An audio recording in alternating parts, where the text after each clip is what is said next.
Amados, vamos abrir a palavra de Deus no texto de Marcos, capítulo 14.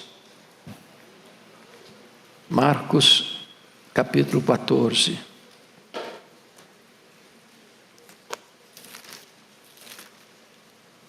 Versos 32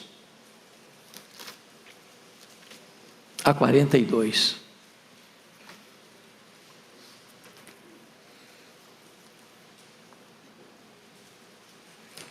Jesus no Getsemane. Então foram a um lugar chamado Getsemane. Ali chegados, disse Jesus a seus discípulos: assentai-vos aqui enquanto eu vou orar. E levando consigo a Pedro, Tiago e João, começou a sentir-se tomado de pavor e de angústia. E lhes disse: a minha alma está profundamente triste até a morte. Ficai aqui e vigiai. E adiantando-se um pouco, prostrou-se em terra e orava para que, se possível, lhe fosse poupada aquela hora. E dizia: Abba, Pai, tudo te é possível, passe de mim este cálice. Contudo, não seja o que eu quero, e sim o que tu queres. Voltando, achou-os dormindo, e disse a Pedro: Simão, tu dormes? Não pudeste vigiar nem uma hora? Vigiai e orai, para que não entreis em tentação. O espírito, na verdade, está pronto, mas a carne é fraca. Retirando-se de novo, orou repetindo as mesmas palavras. Voltando, achou-os outra vez dormindo, porque os seus olhos estavam pesados, e não sabiam o que lhe responder. E veio pela terceira vez e disse-lhes: ainda dormis e repousais? Basta, chegou a hora. O Filho do Homem está sendo entregue nas mãos dos pecadores. Levantai-vos, vamos. Eis que o traidor se aproxima. Meus amados, eu gostaria de conversar um pouco com vocês sobre o Getsemane da vida. Esse, para mim, é um dos textos mais misteriosos de toda a Bíblia. Aqui Jesus está travando a maior batalha da humanidade, a batalha decisiva, a batalha de sangrento suor. Aqui toda a corja de demônios está lançando o seu hálito quente sobre ele. Aqui todas as pressões de todos os lados estão encurralando a ele. O que Jesus passou no Getsemane, e nós usamos essa expressão, fulano está passando o Getsemane da sua vida, é impossível. Ninguém pode, nem passou, nem passa, nem passará o que Jesus enfrentou no Getsemane. O sofrimento dele é único, singular, irrepetível. Então gostaria de olhar esse texto, primeiro observando o local onde Jesus agonizou. Está informando aí que foram a um lugar chamado Getsemane. Essa palavra Getsemane significa prensa de azeite ou lagar de azeite, onde as azeitonas eram esmagadas, pisadas, para se extrair daí o azeite. Aquele local que fica defronte do monte Sião, que fica no sopé do Monte das Oliveiras, que fica após o vale de Cedron, o ribeiro de Cedron, era um local costumeiro onde Jesus ia, para ter um tempo de oração. E foi ali que ele enfrenta a grande batalha, foi ali que ele toma a grande decisão de não recuar diante da cruz, mas de fazer a vontade do Pai, porque para aquela hora ele tinha vindo. Foi ali que ele enfrenta e vence a grande batalha, e sai dali sobranceiro, corajoso, firme como uma rocha, caminhando para a cruz, como um rei caminha para a sua coroação. Segunda coisa que eu quero destacar é o contexto da agonia descrito. João capítulo 18, versículo 1, diz que Jesus saiu do cenáculo para o jardim do Getsemane. E essa saída não foi uma saída de fuga, para se esconder. Foi uma saída para se preparar, para enfrentar, para caminhar na direção do Calvário. No cenáculo ele tinha ensinado as grandes lições aos seus discípulos. Foi no cenáculo que ele demonstrou sua humildade, lavando os pés dos discípulos. Foi no cenáculo que ele ensinou o novo mandamento. Novo mandamento vos dou, que vos ameis uns aos outros, assim como eu vos amei. Foi no cenáculo que ele desmascarou Judas, o traidor. Foi no cenáculo que ele alertou Pedro de que naquela mesma noite, antes que o galo cantasse, Pedro haveria de negar 3 vezes. Foi no cenáculo que Jesus orou a grande oração de intercessão pela sua igreja. E depois de todo esse cuidado pastoral de Jesus, é que diz o texto, ele saiu do cenáculo para o jardim, para preparar-se para aquela grande jornada marcada na eternidade, a sua morte na cruz. Terceira coisa que eu chamo a sua atenção é o propósito da agonia. Versículo 41 do texto lido, Jesus fala para os discípulos: basta, chegou a hora. Que hora?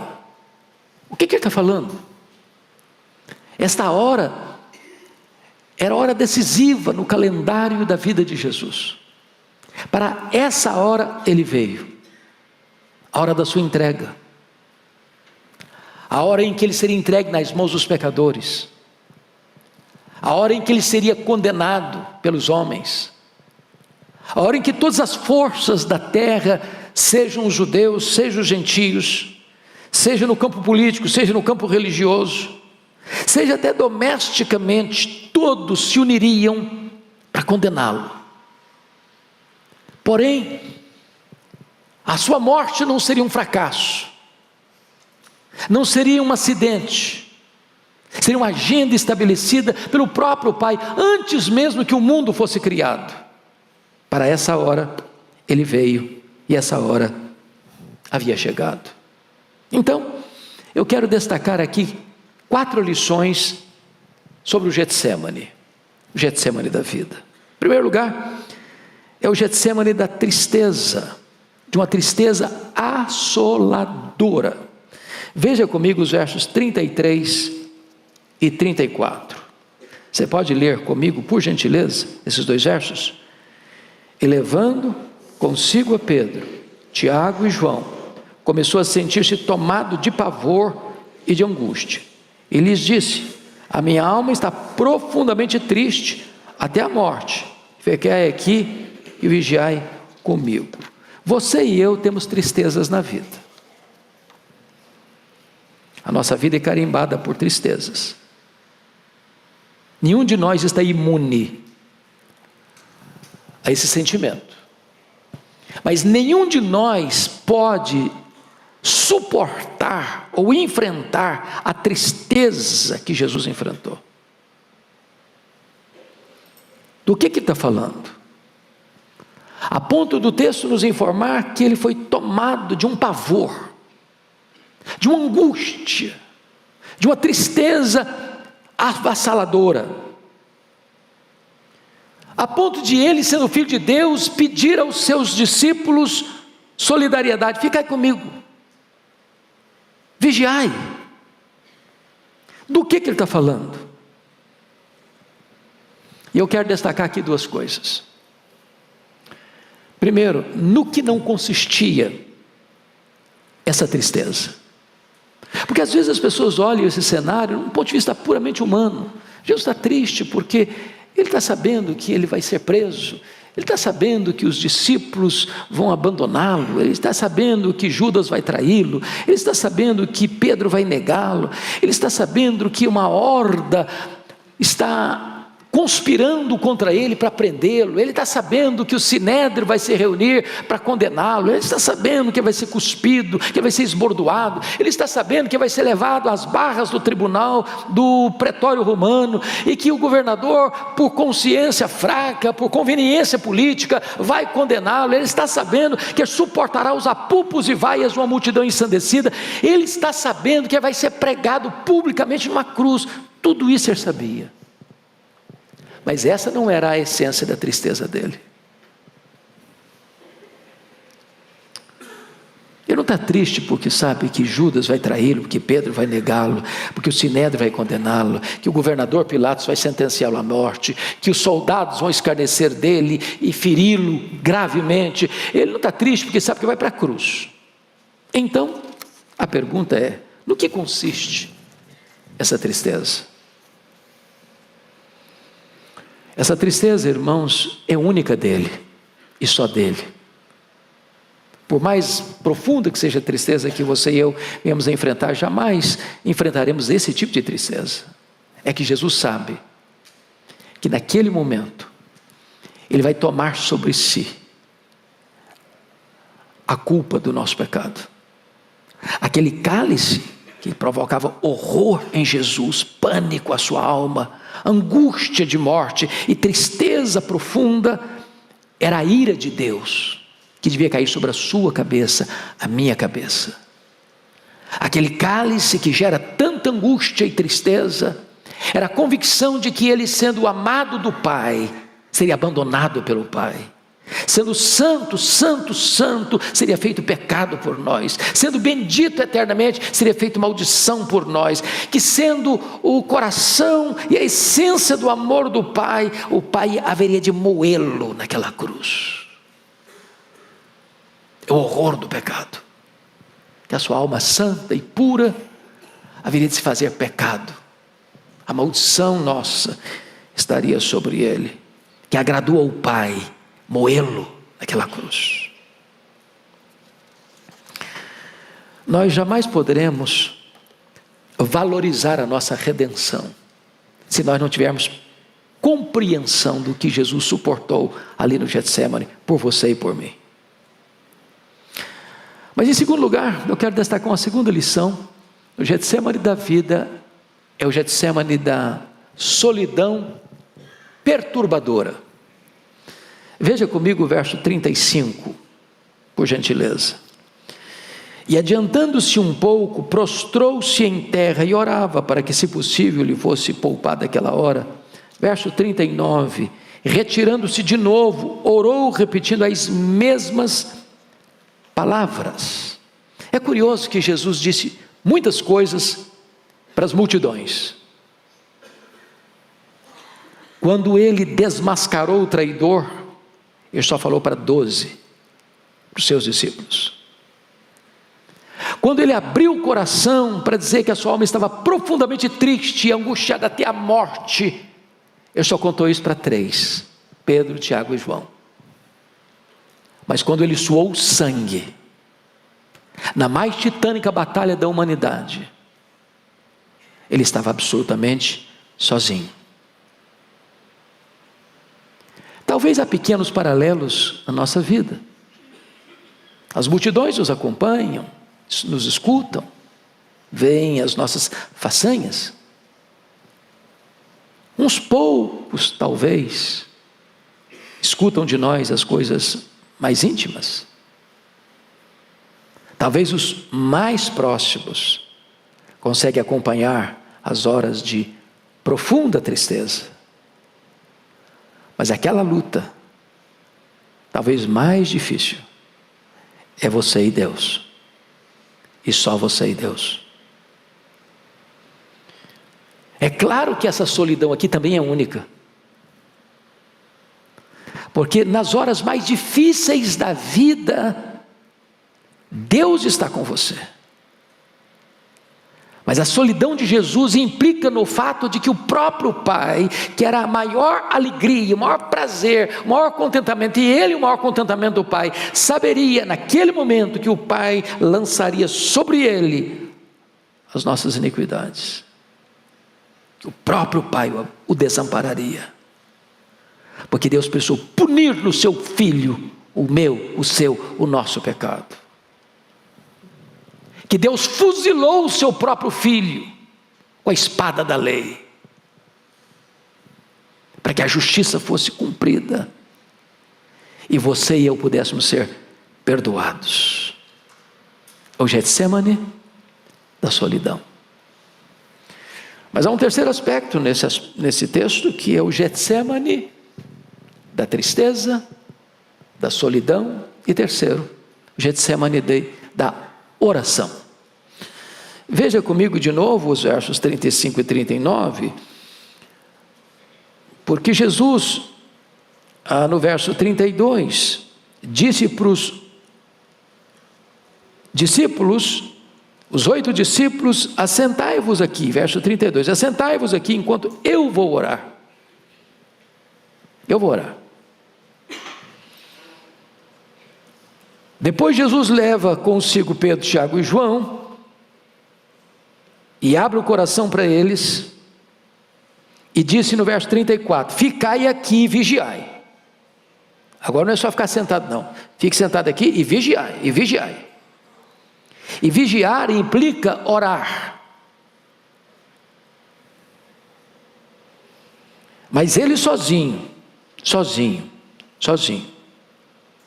prostrou-se em terra e orava. Se você perceber, Jesus denuncia a Pedro o fato de Simão, diz: Simão, tu dormes, não pudeste vigiar nem uma hora. E aí Jesus diz no verso 38, vigiai e orai. Mas os discípulos não só não vigiam, como também não oram. E Jesus está se dirigindo especificamente a Pedro, porque fora Pedro que dissera para ele, enquanto caminhavam para o Getsemane, e é um trecho muito curto: não, Senhor, ainda que todos te abandonem, eu jamais te abandonarei. Ainda que seja necessário ir contigo para a prisão, para a morte, eu estou pronto, eu vou. Em outras palavras, eu nunca vou te deixar, eu nunca vou te desamparar, eu estou do teu lado. E Pedro não está do lado, Pedro não vigia, Pedro não ora, Pedro dorme. Mas Jesus ora. A grande questão é como Jesus orou. Primeiro, Jesus orou humildemente, sendo Ele o Criador do universo, o Senhor da glória. Diz o texto que Ele se prostrou. A ideia aqui, prostrou-se em terra, é mais do que se ajoelhar. O filme A Paixão de Cristo representou isso bem, quando o coloca estirado, deitado, prostrado, rendido, em lágrimas. Porque Hebreus 5:7 interpreta o que aconteceu aqui. Ofereceu forte clamor e lágrimas. Segundo, ele não só orou humildemente, não, ele orou agonicamente. No terceiro estágio de oração, no estágio mais intenso, um fenômeno acontece: o suor, e a noite estava fria. E nós sabemos que estava fria, porque naquela mesma noite, quando foram para a casa do sumo sacerdote, o sinédrio reunido, estava frio, e tiveram uma fogueira lá para aquentar o povo, e Pedro estava lá. E numa noite gelada, fria, Jesus está suando, e de repente não está suando, o suor se transforma em gotas de sangue. Ele está orando mais do que isso, perseverantemente. Ele ora 3 vezes. E 3 é um número emblemático, fazendo o mesmo pedido: Senhor, se possível, passe de mim este cálice, mas se não, seja feita a tua vontade. Mas finalmente ele orou triunfantemente, vitoriosamente. Então nós aprendemos aqui algumas coisas, meus irmãos. Primeiramente, a posição dele, da oração: se prostrou. Segundo, nós aprendemos aqui a atitude dele, primeiro de submissão. A minha vontade seja feita e não a tua, levou o primeiro Adão a cair no jardim do Éden. Mas o segundo Adão, na mais titânica batalha, nos ensina a orar, seja feita a tua vontade. Isso trouxe para nós salvação. Não a minha vontade, mas a tua, Senhor. E você aprende em terceiro lugar aqui, a sua persistência. 3 vezes, 3 turnos. E Lucas 22, 44 nos informa que o terceiro round de oração, a luta aumentou. E é curioso que quando você lê em Lucas, e só Lucas nos informa isso, que veio um anjo do céu depois do segundo período de oração, para consolá-lo. A pergunta é por que o anjo veio para consolá-lo no segundo round de oração e não depois do terceiro round de oração? O anjo veio para consolá-lo, para prepará-lo para o terceiro round, mais intenso, de uma luta de sangrento suor.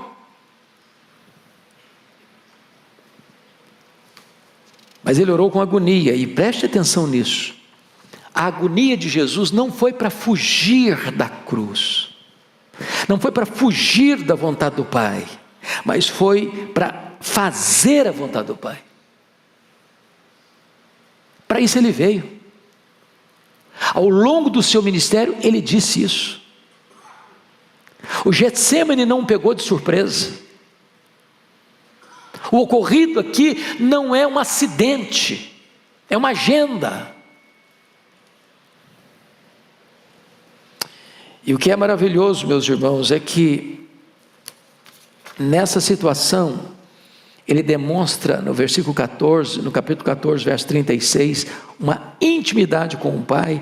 E veja você no verso 36, e dizia, Abba, Pai. E essa é uma palavra aramaica, que traz a intimidade de uma criança com o seu pai, que pode ser traduzida na língua portuguesa por papai. E ele está entendendo que esse plano da redenção é um plano que foi estabelecido antes da fundação do mundo, no conselho da Trindade, onde o próprio Pai o entregaria, não o pouparia, mas o entregaria por todos nós, e que ele, o Filho, se coloca à disposição do Pai para cumprir essa missão de vir ao mundo na plenitude dos tempos, para nos resgatar do cativeiro do pecado e nos dar a vida eterna. Isso é um plano eterno que Jesus está cumprindo. Ele não vê o Pai como um Pai carrasco que quer vê-lo sofrer as agruras da cruz. Ele entende que o Pai é o seu papai, que vai cumprir um propósito para o qual ele tinha, antes da fundação do mundo, se apresentado. Eu estou pronto, e essa hora chegou, e agora essa hora se cumpre.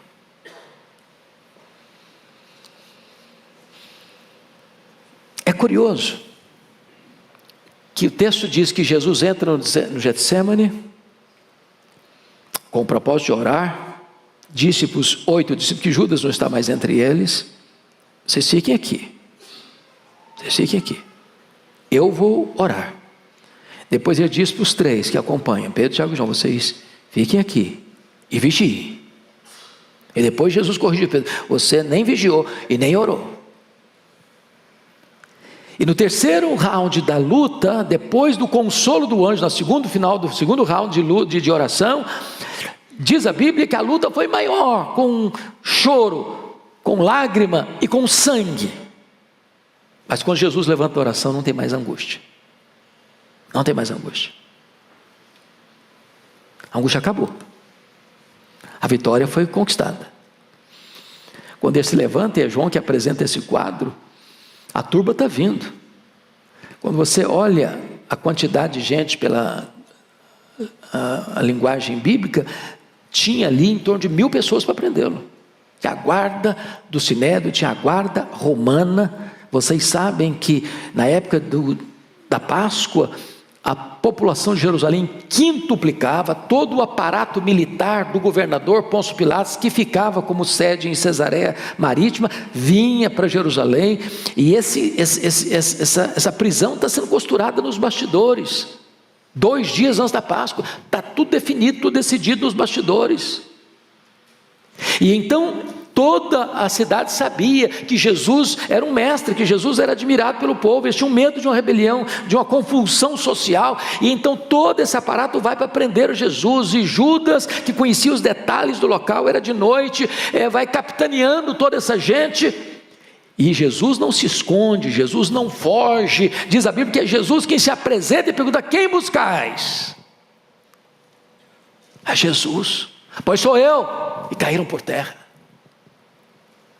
A partir daqui não tem angústia. Jesus é levado ao sinédrio judaico, e eles cospem no rosto dele, e eles esbordam a cabeça dele, e eles acusam a ele de blasfêmia e conspiração contra César. Ele está firme como uma rocha. A partir daqui ele é levado ao pretório romano, e quem está angustiado e desesperado é o governador romano que está a interrogar. Ele está firme como uma rocha. A partir daqui eles colocam um lenho maldito sobre as suas costas, e ele começa a caminhar pelas ruas apinhadas de Jerusalém. As mulheres choram e desesperadas, ele diz: por que vocês estão chorando comigo, por mim? Chorem por vocês, chorem pelos filhos de vocês. Ele está firme. A partir de agora, ele é pregado naquela cruz, e ele transforma aquele patíbulo de horror num palco para a glória de Deus, e num instrumento para a nossa salvação, e transforma aquele patíbulo de horror num púlpito, onde vai pregar 7 gloriosas mensagens. Firme, firme, triunfo da oração. Mas, meus amados, eu gostaria de trazer a última mensagem. Primeiro, Getsemane da tristeza. Segundo, Getsemane da solidão. Terceiro, Getsemane da oração. Em quarto lugar, o Getsemane da consolação. Da consolação. Veja o verso 36 comigo. E dizia: Abba, Pai, tudo te é possível. Passe de mim este cálice, contudo não seja o que eu quero, e sim como tu queres. Risque. E ele dizia: Abba, Pai. Quando ele disse Abba, Pai, ele está como uma criança no colo do seu papai, plenamente confiante, absolutamente seguro, totalmente ciente de que tudo está sob o controle, dentro da agenda que foi estabelecida desde a eternidade. Trazendo uma aplicação para nós, que não podemos também desfrutar no sentido pleno, porque Getsemane foi único, exclusivo do Filho de Deus. Mas nas horas talvez mais difíceis da nossa vida, só o fato de você conhecer a Deus e dizer: Abba, Pai, Papai, meu Pai, isso traz alívio para o seu coração. Você não está sozinho, você não está desamparado. O seu Getsemane pode ser transformado num local de glória, de triunfo e de vitória. Mas além da consolação da comunhão com o Pai, somos informados no verso 43 de Lucas 22, que veio um anjo do Senhor, apareceu-lhe um anjo do céu que o confortava. É muito bonito o ministério dos anjos na vida de Jesus. Um anjo comunicou a Maria que Jesus nasceria. Quando Jesus nasceu, um anjo foi comunicar aos pastores de Belém: eu trago para vocês uma boa nova de grande alegria, que será para todo o povo. É que hoje vos nasceu na cidade de Davi o Salvador, que é Cristo o Senhor. Uma milícia celestial, uma multidão de anjos cobriram os céus de Belém, dizendo: glória a Deus às maiores alturas, e paz na terra entre os homens, é quem Ele quer bem. Um anjo de Deus foi servi-lo lá no Monte da Tentação, depois de 40 dias de oração e jejum. Aqui no Getsemane, um anjo desce do céu com uma missão: vai confortar Jesus. Os anjos são criaturas de Jesus, e as criaturas estão servindo ao Criador. O Senhor tem também sempre esse ministério entre nós. Quantas vezes você já foi servido por um anjo sem saber que estava sendo servido por um anjo?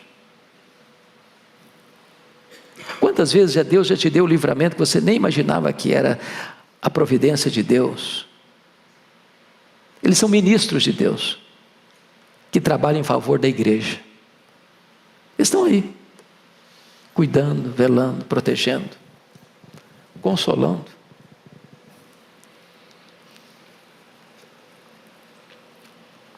Mas, e eu quero concluir, que a consolação dá firmeza de propósito.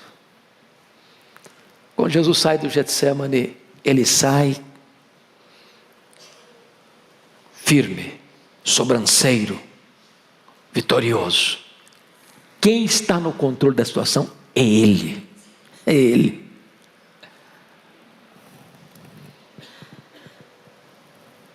Vai ser acusado? Vai. Vai ser preso? Vai. E sabe o que ele disse para as pessoas que vieram prendê-lo? Sabe o que vocês estão prendendo agora? Está lá em Lucas. Não é porque vocês são mais fortes? Não é porque vocês conseguiram armar um exército tão grande que não consigo resistir? Não é porque vocês têm armas? Não. Sabe por que vocês estão me prendendo agora? Chegou a hora de vocês, a hora das trevas. Tipo por aí, vocês nunca me prenderam? Nunca puderam fazê-lo? Sabe o que vão fazer agora? Porque essa hora já estava agendada. Foi para essa hora que eu vim. Essa é a hora das trevas. Quem está no controle sou eu. É isso que Jesus está dizendo.